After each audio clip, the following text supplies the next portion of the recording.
Hey friends, welcome back. I'm glad you're here.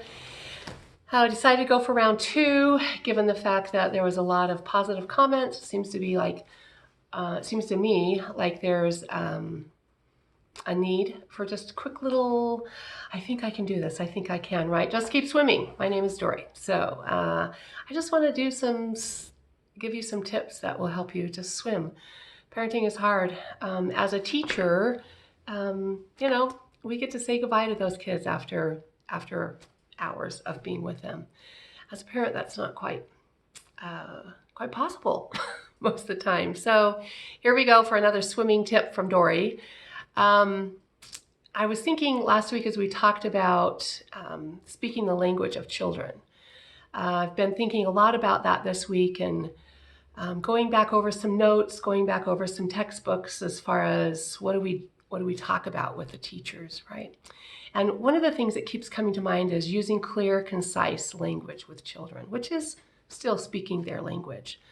And so what I wanted to do today was talk a little bit about an experience that I remember having early on in my career and thinking, wow, that was amazing. I was in Home Depot, and I always assume that if there's somebody in my age and then somebody that's a little younger than me, I always assume it's their daughter or their niece, right? And then there was a child, a little boy who was trying to get up on a ladder. You know how they have those ladders in Home Depot. And I heard what I assumed to be the mother say, that's probably not a good idea. And then kept wandering and talking, and the little boy continued to climb. And she said again, did you hear me? That's probably not a good idea. And, you could hear the tone difference. And she was a little frustrated, like, I already told you once, why are you doing this again?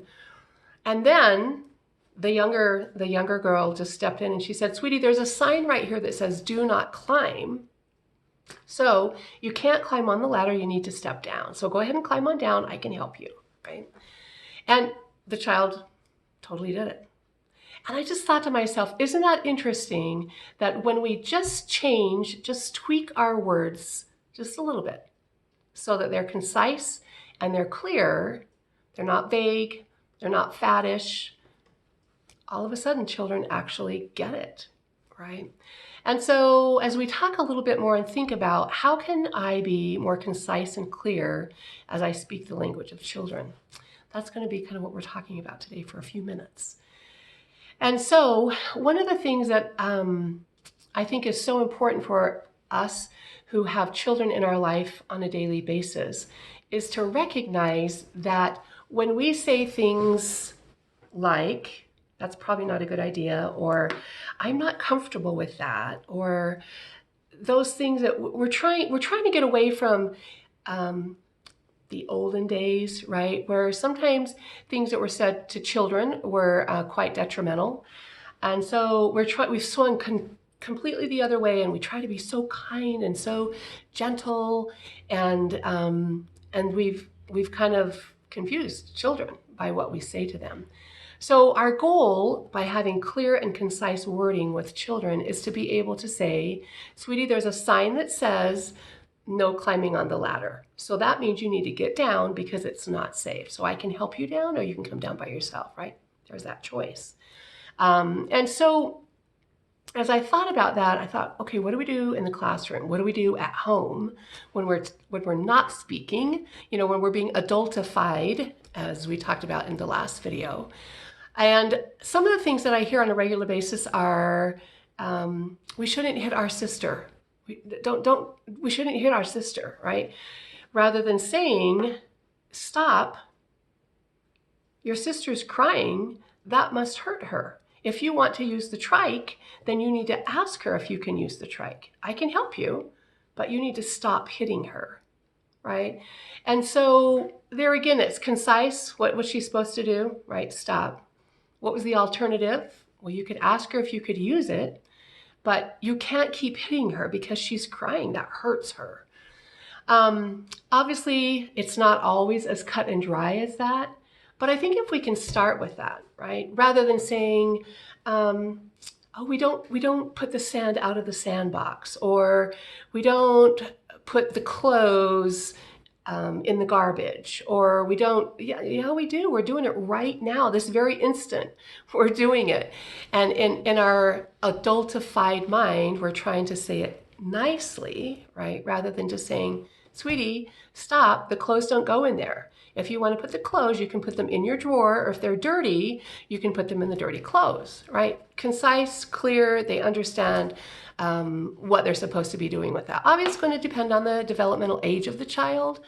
2-year-olds versus 4-year-olds versus 6-year-olds, right? That developmental piece takes on a critical role in how much information, how much vocabulary we're giving to the child.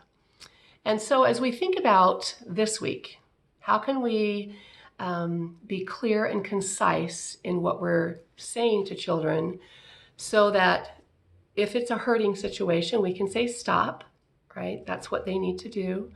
And then we can move on to, it looks like your sister's crying. I wouldn't say it looks like, I would just say, your sister's crying, she's hurt. Let's see if we can figure out a different solution, right? You can ask your sister if you can use the trike, right? I'll help you do that. If she says no, then we have to wait for a little bit. We can go get a timer. So we have all these alternatives that we could use, right? But our goal, we'll talk about that a little later, our goal for this week is to be clear and concise with children. I had somebody write in on one of the social media platforms that they were grateful for the adultification reminder because sometimes we forget and we say things wrongly, right? The wrong way. And sometimes my 4-year-old brain steps into a vocabulary that the children use that probably is not what I should be using. But nonetheless, she said it was such a great reminder because it reminded me also that I can do a rewind, right? I can say, oh, you know what I meant to say was, and do a little quick rewind for them because we want them to be able to rewind, whether it's emotional, whether it's something that they did, let's do a rewind. And we'll talk more about that as well in future vlogs. But think about that. What can we do to be clear and concise? And don't be afraid to make a mistake in front of your children and say, you know what? This is what I should have said. Let me say that again.